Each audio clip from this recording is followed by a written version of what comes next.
एषा ते भीता सांख्ये बुद्धियोगे त्विमां शृणु हृद्या युक्तो यया पार्थ कर्मबन्धं प्रहास्यसि। कल्पना कीजिए यदि कोई आपको ऐसा ज्ञान दे दे जिससे आपके जीवन के सारे डर समाप्त हो जाए, असफलता का भय मिट जाए, मन की बेचैनी शांत हो जाए और कर्म करते हुए भी आप बंधनों से मुक्त हो जाए।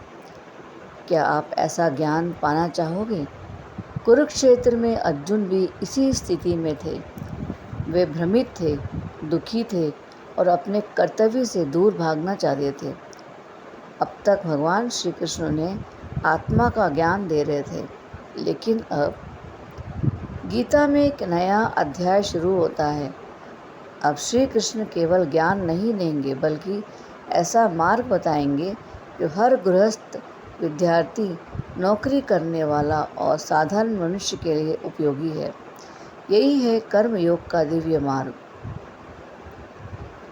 एषा ते विहिता सांख्ये बुद्धियोगे त्विमां शृणु हृद्या युक्तो यया पार्थ कर्मबन्धं प्रहास्यसि। हे अर्जुन, अब तक मैंने तुम्हें आत्मा और ज्ञान की दृष्टि से समझाया है। अब कर्म योग की बुद्धि सुनो। इस बुद्धि से युक्त होकर तुम कर्मों के बंधन से मुक्त हो जाओगे। यह श्लोक इतना महत्वपूर्ण क्यों है? भगवद गीता का यह श्लोक एक मोड़ है। अब तक श्री कृष्ण बता रहे थे तुम आत्मा हो, शरीर नहीं, लेकिन अब वे बताते हैं तुम ज्ञान को जीवन में उतारना कैसे है। क्योंकि केवल ज्ञान सुन लेने से जीवन नहीं बदलता, जीवन बदलता है उस ज्ञान को जीने से। एक सुंदर उदाहरण देती हूँ। मान लीजिए किसी व्यक्ति को तैरना सीखना है। वह तैराकी पर 100 किताबें पढ़ ले, हजारों वीडियो देख ले, लेकिन जब तक पानी में नहीं उतरेगा तब तक तैरना नहीं आएगा, नहीं सीखेगा। ठीक इसी प्रकार केवल आध्यात्मिक ज्ञान सुन लेना पर्याप्त नहीं है, उसे कर्म में उतारना आवश्यक है। यही कर्मयोग है। कर्मयोग क्या है? कर्मयोग का अर्थ है कर्तव्य करो, लेकिन उसके परिणाम से स्वयं को मत बांधो। मेहनत करो लेकिन चिंता मत करो। सेवा करो लेकिन अहंकार मत करो। यही कर्मयोग की शुरुआत है। आज के जीवन में इसका क्या महत्व है? आज अधिकांश लोग कर्म नहीं, परिणाम की चिंता करते हैं। विद्यार्थी पढ़ाई से अधिक रिजल्ट की चिंता करता है। व्यापारी काम से अधिक लाभ की चिंता करता है। यूट्यूब क्रिएटर वीडियो बनाने से अधिक व्यूज़ की चिंता करता है और यही चिंता तनाव पैदा करती है। श्री कृष्ण कहते हैं कर्म पर ध्यान दो, फल पर नहीं। जब मनुष्य ऐसा करता है तो उसका मन शांत रहने लगता है। एक प्रेरक कथा सुनिए। एक मूर्तिकार प्रतिदिन मंदिर के लिए मूर्तियाँ बनाता था। किसी ने पूछा, तुम इतनी मेहनत करते हो लेकिन तुम्हारा नाम कहीं नहीं लिखा जाता है। मूर्तिकार मुस्कुराया और बोला, मैं नाम के लिए नहीं, भगवान के लिए काम करता हूँ।